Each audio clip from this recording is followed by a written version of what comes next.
spinning is here. Still spinning. Still spinning. Still spinning. Still spinning. Hello and welcome to episode number 122 of the Still Spinning podcast. Hi, y'all, Darren. It's Dan and Nicole. Welcome. Thank you for being here. It's November, this middle week of November. For those of you watching us record it live on Monday night, welcome to you. And a soon-to-be welcome to everyone who will be just listening to the podcast on our regular podcast distribution network and systems. Wow, that was a mouthful. I don't know. Like, I always assume people just watch us do this recording. That's where we get most of our interaction. And that's because we do. Like when we record the podcast on live on Facebook and X and YouTubes and Insta, usually, that's where we get a lot of our reaction, and our talking to people and things like that. But the truth is we get a lot more listens on all the podcast things. So we have people that just pop it out on Wednesday morning when the thing comes out. We have a lot of people that just listen up on Wednesday mornings and wait for the podcast. I know it's always feels to me like this is where all the action is, but that's not the case. So Any hoodle. My mom asked me when she was recently here, how many people listen? I was like, I don't know.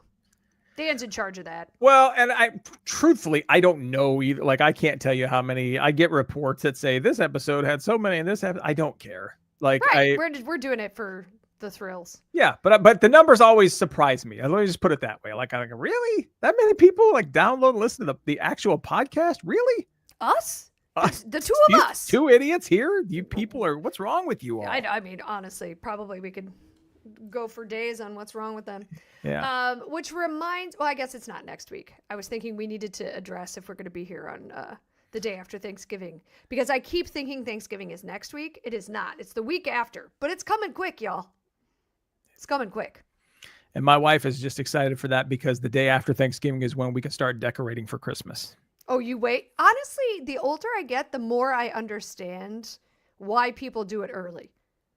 Because it does take a lot of effort for only, 4 weeks? Well, too bad. Like, I don't know what to say. Like, if it were... Is that your line? You're like, absolutely not before Thanksgiving? If it were up to my wife, it would be the Home Depot method. We'd have started October 12th. We'd have started decorating for Christmas.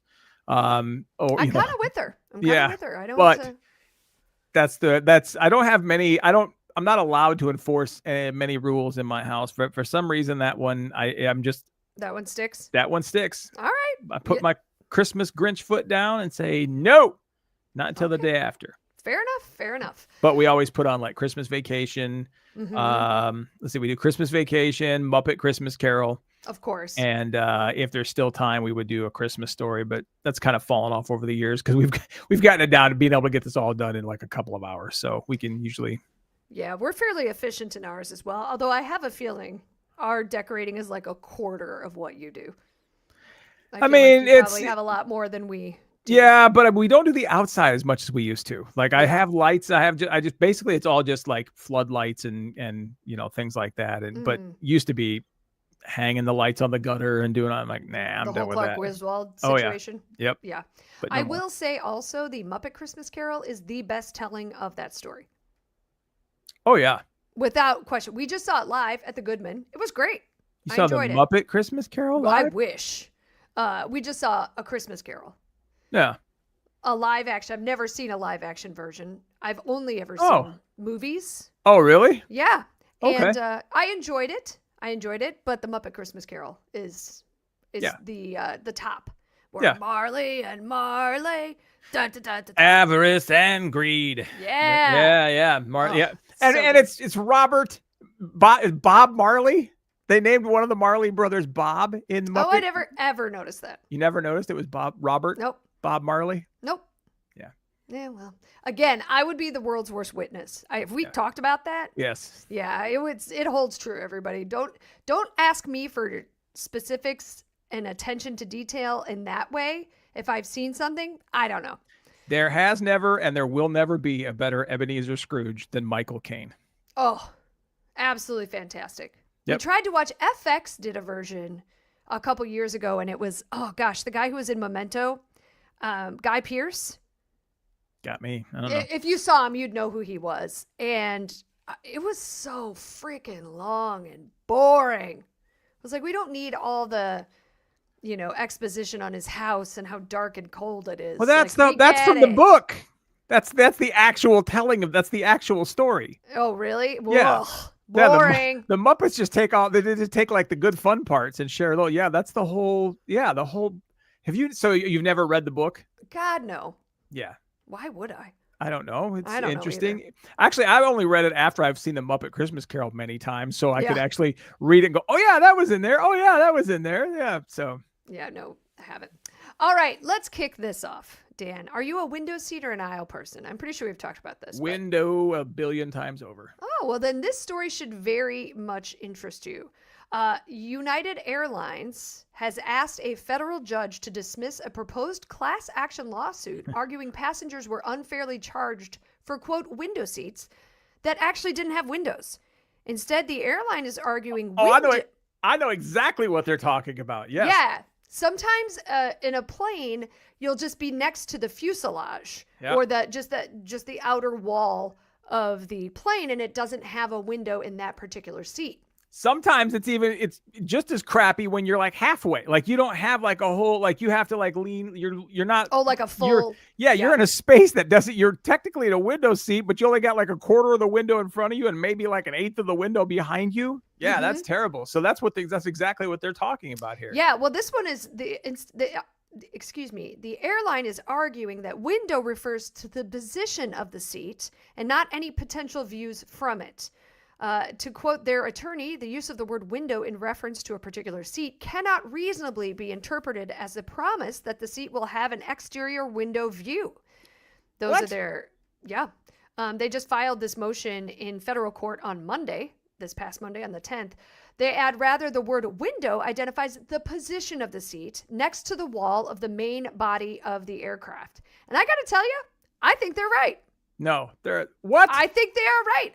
If you're on the aisle, you know you're on the aisle. If you're on the window seat, you know that you are next to the wall. So I'm sorry. I think I, for once, agree with the suits. So Nicole, you decide you and Paul are going on a vacation, and this is going to be a romantic vacation, and you book a jacuzzi room, and the jacuzzi is on the other side of the wall. That is different. Oh, is it? Because it's called because they can say, look, the jacuzzi, it's right there. You just got to go out your door and turn the corner, and there's the jacuzzi. It's right there. If you get on a plane and your ticket says window, do you know where your seat is? It better be by a damn window. No, it's on the edge of the plane. It's on the outer side of the plane. Apparently, there were two similar lawsuits filed against both United and Delta Airlines in different courts, both alleging that they didn't warn passengers their seats actually lacked the windows. They lacked the windows. What about like an exit row? Yeah. Sometimes those don't have windows either. Sometimes just at the door. Well, no, the doors all have windows. Exit doors have windows. I feel like some of the international what flights you're don't. well, I guess I don't know that, but like what you're thinking about is like, because when you have that door, that's where the windows start getting screwed up. So you might technically have a you might be, I'm thinking specifically of what is that 10A on Southwest, where you have all the legroom in the world. Yes. It's the beautiful legroom seat, but you don't quite line up right with that window, because the window, you have to kind of like lean forward to look out. So you have to decide, you just have to say, well, okay, I bet I get all this. I mean, you get a lot of extra legroom. Yeah. There are definitely a lot of arguments that happen around who owns the window seat then. So I'll throw that out to you. So for example, if you're in the window seat, do you get to control the shade? Yes. See, I agree. I do think if that is your seat, you are the person in charge of the shade. And if someone leans over you, no. Absolutely not. Okay, this is where the problem comes in. This is why they shouldn't sell bullshit window seats that are not window seats. What if you're splitting it with the person in front of you? Half of it's by them and half of it's by you, and they want the thing closed and you want to be able to look out. what happens then? That's tough. That Yeah. I don't know. The actual picture they use in the article is one that has zero Yeah, window. it's like right up against There's the just fuselage. no Yeah. window. It's just the wall. Yeah. But I have a feeling that, they are incorporating these complaints where it is a halvesies. I feel They retrofit planes and things and change the configuration so they could smash more of you in. So I'm sure they're, kind of misaligning. Yeah, I feel though that that they call it a window seat. You have to have a window. I think that is absolutely ridiculous. Or at least, the very least, when you pick your seat on the chart, it should show you which window seats do not have an actual window. Now that I will say, yes, I agree with that. Somebody in one of the lawyers for the people suing, we paid more for a window seat. I don't think you usually do. I don't think I guess it probably depends on the airline, but I feel like generally speaking, it's here are the seats you get to choose from at your fare class. And I feel like every time I've purchased, it's been window, aisle, middle. It didn't matter. I'm trying to remember the last, and I feel like some airlines might allow when you pick your seat. I know you pay more, like if you sit up front, right? Like if you, yes, sometimes they change it, but I'm trying to remember if it was different based on whether there was a window or not, or maybe you say I'm paying extra for a seat. If you pay extra for seat selection and you pick a window seat, maybe that's what they're talking about. Maybe, but I feel like at least I fly United mostly. That's the airline that I mostly fly. I feel like even in the back, even in steerage, when I have a fare class, it will let me pick any of the windows or aisles. And I don't particularly care. I like the window and I like the aisle, so I don't have a strong super choice. Strong. I'm very.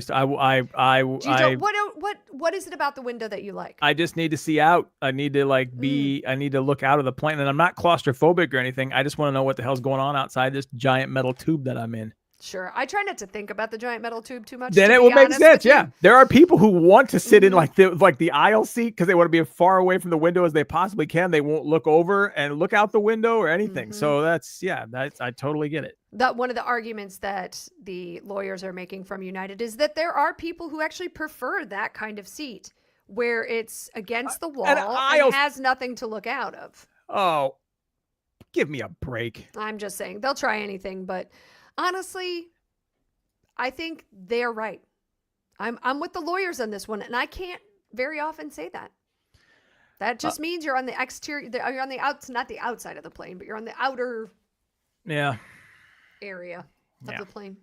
All right. Well, security at the Louvre has another problem. Oh, come on, Louvre. Get it together.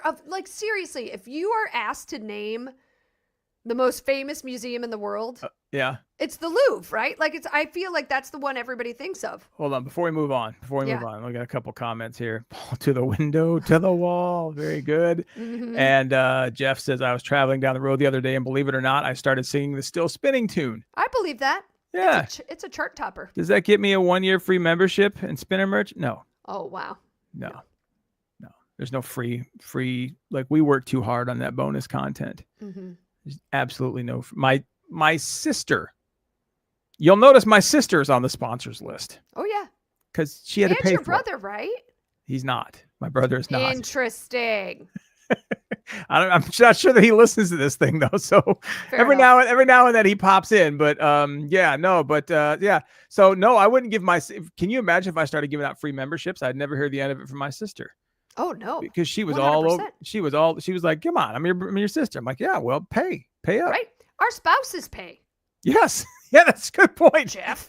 The people we're married to actually pay for the bonus content. The person who wrote that song that was going through your head pays. Wrote and created. He did that all in what's the GarageBand? GarageBand. Yep. Yeah. That's too funny. That's a good point. So. Yeah. But thank you, Jeff. It's nice to know that you're thinking of us while on the road. All right. So the Louvre. Back to the Louvre. Oh yeah. Back to the most famous museum. There's a Belgian, I don't know, viral duo. I don't know what the hell this is anymore. This is apparently two people that do. Yeah, they do. Anyway, mm-hmm. They've gone viral now for sneaking their own painting into the Louvre and hanging it right next to the Mona Lisa. What? Next to the Mona Lisa. Next to the Mona Lisa. Yeah, it's like right there. And it stayed up for quite a while. OMG. That's fantastic. But also, Louvre, get it together.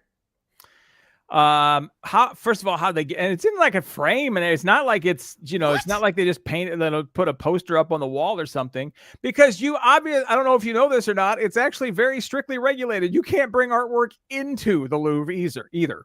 I did not know that. Yeah, I just assumed you couldn't, but you can't take it out first. Well, you can if you do it at the right time, you can.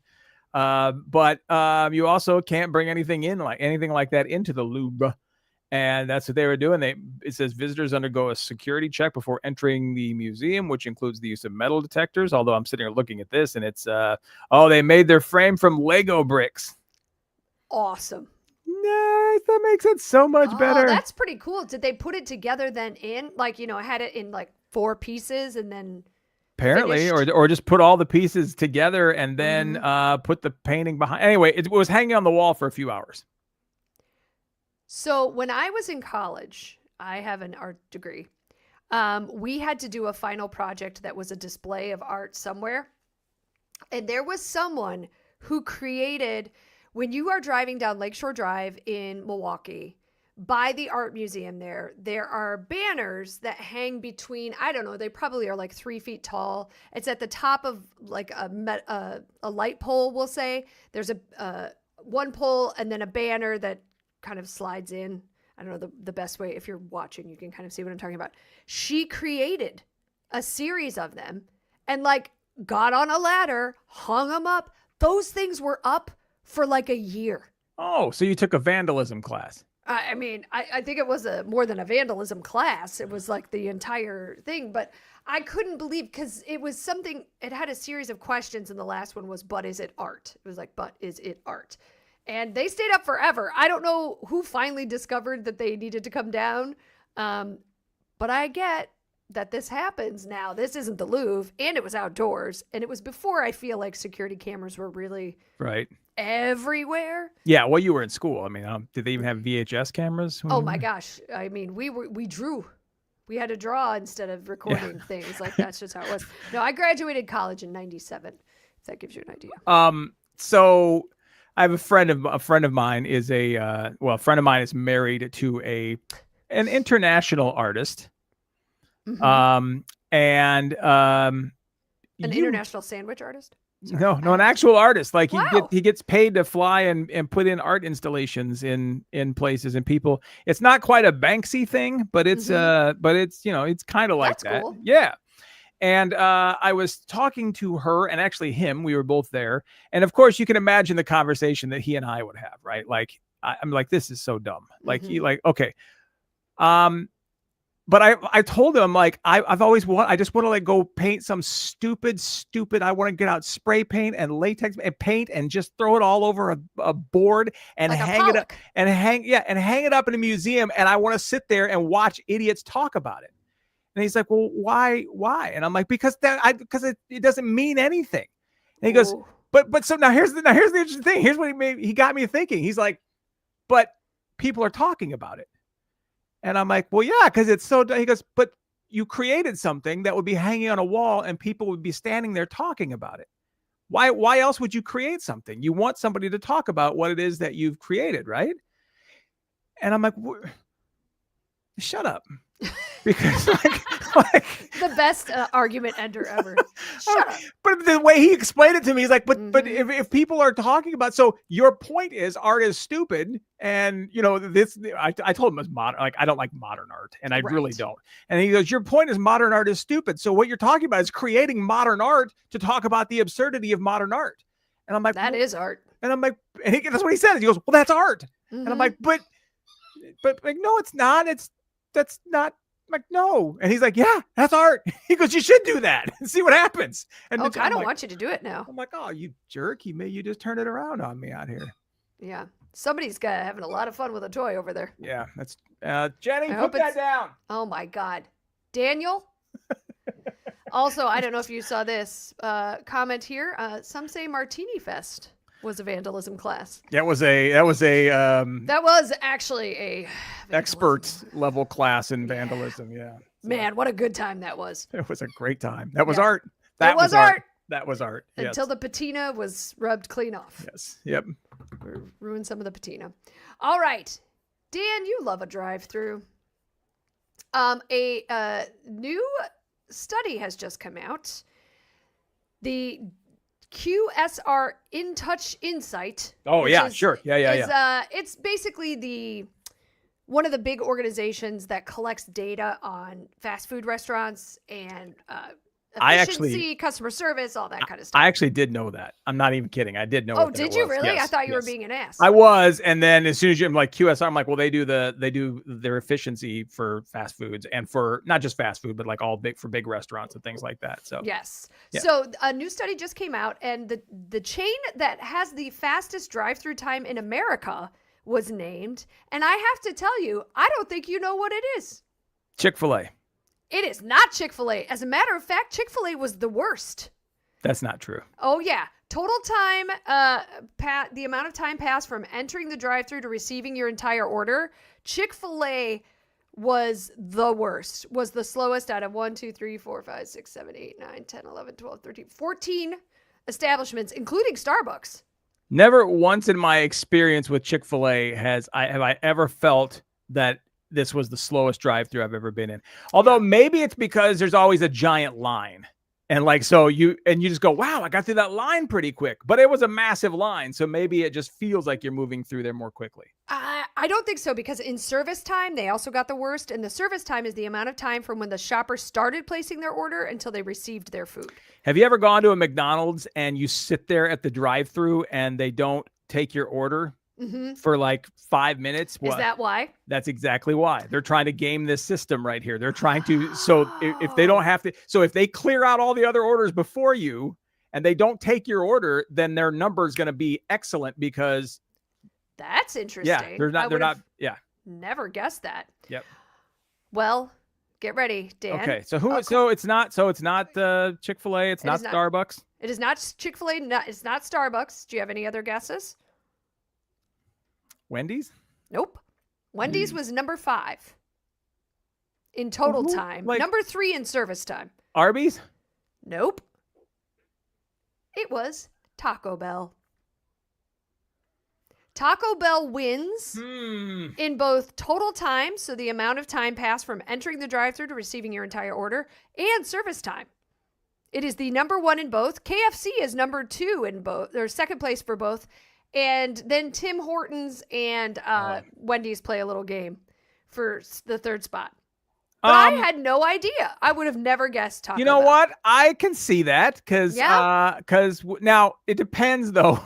So I will say this, that our Taco Bells, I don't know about where they're doing these studies, but our Taco Bells have had serious staffing problems. So like in Wisconsin, you mean? Yeah. Well, at least in the city that I live in, and same thing with KFC where I live. Oh, really? Now I've gone to plenty of them where you roll right through that Taco Bell line, 2:00 in the morning, right? That you get in and out of there so quick. I mean, obviously everybody's drunk, and so nobody really knows what they're ordering or whether the order's right. Well, I was going to say, or what they got in their bag was the correct order. But I can see that Taco Bell. Yeah, I can see on it when Taco Bell, when the systems are all up and running here and working well, I can see that because you roll into the line but Taco Bell also does this thing, and I hate this, and this should be against the law of all common, like this is just common sense laws crap. Okay. But like every Taco Bell I go to, they have you like trapped in the drive-thru. So like you can't, once you're in the drive-thru, you can't get out of the drive-thru. Like you can't I hate that so much. I feel like that's honestly most drive-thrus anymore. Like once you're there, There should be a law that says you can't have a curb. You can't have something that keeps me in there. If I want to bail, I should be able to bail. Yeah. And if you have a truck, you can, because you can go right up over the curb. But I shouldn't have to have a truck to bail on a fast food line. Yeah. The wait time, which is the amount of time passed from the time you entered the drive-thru line until you reach the speaker and start to place your order. Tim Hortons wins for that, and Arby's is second there. That's when Taco Bell kind of falls to the middle of the pack. Because it's a massive line. Right. Now, there is a little note in here that says Chick-fil-A sits generally at the bottom of speed and service chart for total time, yet it's a contextual swatch of data.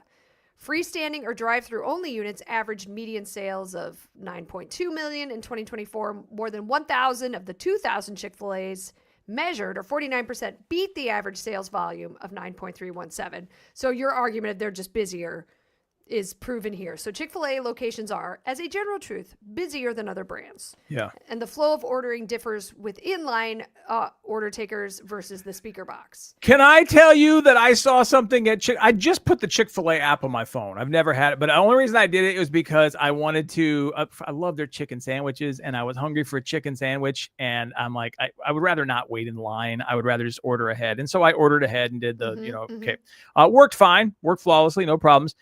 They have, and I don't know if all Chick-fil-A's have this, but at the Chick-fil-A, the one by my house, there is a special line if you're picking up your order and you're staying in your car, right? Okay, you so don't it's get like it. a drive-through, but you're just picking up? It's drive-through for, I've already ordered my thing and I'm driving through to pick up that order. It's completely separate line. You go right around all the other cars, and that is the way to do it right there. Because I've always said, that's like, smart. At Starbucks, they should have a line for I've never been to Starbucks before, or I'm an idiot.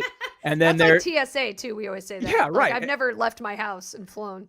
Yeah, right. There should be a separate, like, it shouldn't be the same line. Like, I, who orders from Starbucks every day, should have a different line, because I can get my order, bam, in, out, go, done. We're all good. But then the people are like, what's in a mocha? Like, oh God. How did you handle Red Cup Day, Dan? I went at 5:15 in the morning. Did you get your red cup? I ordered 2 ice drinks, which normally don't come with red cups. Right. And I went in and I'm like, good luck to you all today. I said, and they're like, oh yeah, here we go. I said, oh, my drinks aren't red cuppable. He goes, for you? Yep. And he put 2 cups out and gave them to me. Yes. Is it because they weren't iced? I thought they had to be the holiday drinks. Well, none of the iced drinks are. Oh, whoops. Well, I also got red cups then. And I texted Dan this. I found out this weekend, I've known my mother my entire life. Yeah. I found out this weekend she had never been to a Starbucks. Ever. So we fixed that. And I texted Dan immediately. I think you were the first person I texted. Yeah. I was just like, yeah, you Dan. sent me a picture of your mom getting her first Starbucks. Oh, yeah. I sent a video of or maybe a picture. I don't remember. But I did take a video. If I knew how to do fancy Instagram and, influencer stuff, I would have made it a whole thing. But yeah. Yep. There you go. James says McCheaters. She talking about McDonald's and how they manipulate the thing. Yeah, absolutely right. Yeah. McCheaters is correct. So, all right. What do you think? One more, or should we? Let's do it. Really? One more? You want to do one more? I mean, we don't have to. It's fine. I mean, we haven't done the whole plug thing yet, so I guess. We haven't done the whole plug thing. Yeah. We're here every Monday, but bonus content comes to our spinners. And if you would like to find out how you can become a spinner, get that sweet bonus content and merch, I'm just saying. Wait, I'm confused. Jeff. I'm confused. Are we? Jeff in the chat section. Are we wrapping up right now? I got to know what we're doing here. Like, are we? Yeah, well, you said that you should. I didn't know if we were going to keep going or not. So, okay, so we're wrapping up. We're wrapping up. Okay. I'm sorry. I was really just illustrating because you said you didn't know what I was talking about. So I was just wrapping up. Well, you started doing this thing, and I'm like, but I can't. I thought we were doing another topic, but then. We could do whatever we want, Dan. We can do whatever we want. One more. Let's do one more topic. One more topic. All right, but still spinningpodcast.com. That is all true, and none of that. No, that all is correct. So 60 Minutes did a story this week, and it's taking off online because it's a story about a new sport. And I didn't know this. This sport actually made its way into the Olympics as a test. As a sort goofy, of like the breakdancing? What do they call those? Yeah, like the breakdancing, or what do they call them? No, exhibition sports. Because breakdancing, I think they actually got medals for, right? Oh, I don't know. Yeah, it's an exhibition. So. Exhibition. It's an exhibition match. The sport I'm talking about is the fast up-and-coming sport of chess boxing. Not chest boxing. That's Yeah. definitely been a sport for a long time. That's a great sport. What is though. chess boxing? Chess boxing is now. What would you think it is? Like, just before I tell you this, what do you think chess boxing would be? Because you're probably right. I feel like I don't know how you combine chess and boxing. You know, like physical fighting boxing and chess, which is a mental game of moving pieces around a board. Yeah. Okay. So it works like this. Okay. You play, you box for a round, actual physical box. Okay. Beat the snot out of each other. There's a minute between the round, and then you play, I think, 3 or 4 minutes of chess. The two people who just did that play 3 or 4 minutes of chess in the middle of the round. You know, like that fast chess where you got to keep hitting the score thing, and they go back and forth and do the. I think that's the timer, right? Yeah, you hit the timer, but I don't. Yeah. So do they just like quickly run out with like a chessboard into the middle of the boxing ring and set it up? And they bring it out, yeah, and it's the same board. It's the same board. So like between round, like okay, well we're gonna pick up right where we left off, and you can knock people out by either knocking them out physically, or checkmating them. Stop it. Yes. Who thought this is the dumbest thing I've ever heard? The people sit there with headphones, like, so they can't hear, so they can concentrate on this. Apparently the big secret, according to the people. Now, I'm going to tell you this too. As I'm reading this, there was the World Chess Boxing Championships in Serbia. That's where they. This isn't just brand new. Like, no. There's enough time that they've. Yeah. Okay. Yeah. So now. Oddly enough, it says here that the people pay their own way to go to, because there's no figure. Yeah. Mm-hmm. Apparently there's not a lot of sponsorship or prize, which I don't know how. I don't know how there's not sponsorship on this. This feels like this is fantastic. How is GoDaddy or like Red Bull or somebody not sponsoring this? This is just brilliant. Malort. This feels like a Malort sponsorship opportunity. Yeah. I mean, if diarrhea becomes just punch you in the face. Yeah. Like yeah. Oh, yeah. I mean? Yeah. Good point. Yeah. It's like you got punched in the face. Yeah. Anyway, so basically they sit in the middle. The big secret to this, according to the competitors, is that minute between the boxing and the chess, because you need to bring yourself down from the boxing mentally to the level where you can play chess without making, you don't want the adrenaline when you're playing chess. You want the adrenaline when you're boxing. So the up and down and the adrenaline is the big key. And the people who are better at managing that are better at chess boxing. Interesting. Is it also a situation where the chess gets worse because they've just been hit in the head? Could be. I mean, I guess it could be partly the adrenaline thing too. I just envision it to be more of a, like when someone starts to get drunk and they're telling a story, and the more drunk they get, the worse the story like meanders around because you can't focus anymore. Guy's like moving his rook where he's not supposed to move his rook. Right. And yeah. I also would not assume, and this is on me, that these two worlds would cross from a participant side of things, right? I don't envision a lot of boxers know how to play chess and vice versa, but I guess that shows my own bias. Well, so I feel like if you talk to your Mike Tysons, and I mean, I feel like there are some that you could say, yeah, you would have, like, you're not smart enough to move a box. You're not smart enough to play checkers, let alone chess. But maybe you're Muhammad Ali's. There are some boxer. I mean, you do have to have a little bit of mental. Like Mike Tyson didn't need the mental part because he was just so big and strong, and he could just break through every wall. He's like the Kool-Aid man, right? He just punches the wall, it falls apart.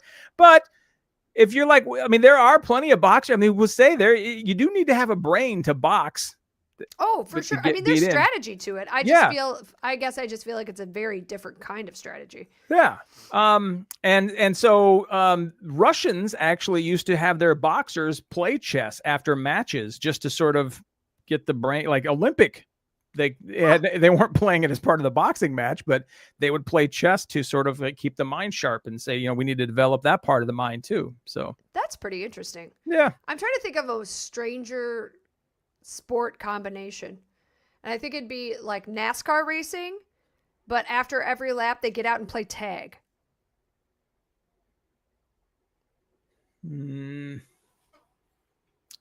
How about what about golf? NASCAR golf. They have to they roll around and then they have to play like it's par 3 hole So you got to rip up in your car, get out quickly as you can, play, Sure. play, and then get back in your car and Play Yeah. another. Maybe. I feel like there's got to be a WWE crossover, like a wrestling crossover, you know? James said, I would love to see the Red Bull banquet at the end of the year where Max Verstappen and the F1 team are sitting next to the chess boxers. Okay, I would like to see the chess boxers. I'm going to have to Google this. And 60 Minutes did a whole, it was like on 60 Minutes this past week. So I watched the story and I'm like, well, this actually, I feel like should be much more popular than it is, because this is actually watching these guys play this, and then watching them practice is the best part, because they're just going down the line of chessboards and like they're playing like 5 or 6 people. And you know how like instead of sparring and boxing, they're sparring in chess. They're going down and move this one, move this one. The other chess player's making a move. They get back to that point. Okay, move this. It's kind of fun to watch them to do this. And Look it up. so Chess boxing. they still pay their own way. Well, hey, that might change now that they've been on the early spin. That's all they needed. Good things are going to start happening to them now. 60 minutes, schmixty minutes. Yep. The early spin is what pushed them over the edge, or the Still Spinning podcast. See how I just reverted back? Yep. All right, everyone. As I mentioned, visit stillspinningpodcast.com to find out how you can buy merch, how you can become a spinner, because spinners get sweet, sweet bonus content, and you know you've got some coming this week, Friday, everybody. Words are hard at the end of my brother and I used to play like chess, I guess checkers boxing, not really or checkers Monopoly boxing. Really, one of us would just punch one of the other ones at some point in the game, in the match. Yeah, Are you super competitive? Yeah. I'm not as much as I used to be, but right. Because you're older now and you realize it doesn't matter. Yes, exactly. But yeah, sometimes we just reach across the table and punch each other. Yeah. Uno boxing.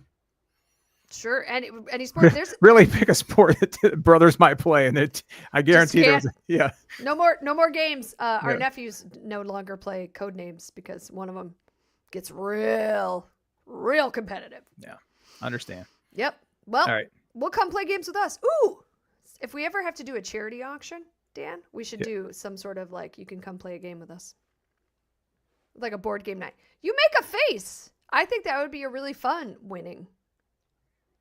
To come play board games with us? All right, never mind, everybody. It's off the table. Much like Dan's chessboard. Off the table. Yeah. All right, thanks so much for joining us, everyone. We hope you have a wonderful week. Spinners, we'll talk to you on Friday. Everybody else? Hey, maybe we could go go for a walk in a park. Do you not like board games? Maybe we could go get a soda. Come on, what's wrong with you? Don't like board games? I'm saying, what a weird prize. You get to come play something with us. That's a weird prize. I don't think that's a weird prize. Think of someone you'd like to hang out with. Yeah, not us. I'm just saying, out there somewhere. Us being part of the prize equation is what I'm talking about. That's the weird part. I mean, somewhere out there, someone wants to hang out with us, Dan. Those thousands of people that are listening. Somewhere out there's an empty hole in a basement, just waiting. There. Just waiting for us to rub the lotion on the skin. Okay. Why would you take it there? Jeez. All right. I'm calling it. All right. We'll see you next week, everybody.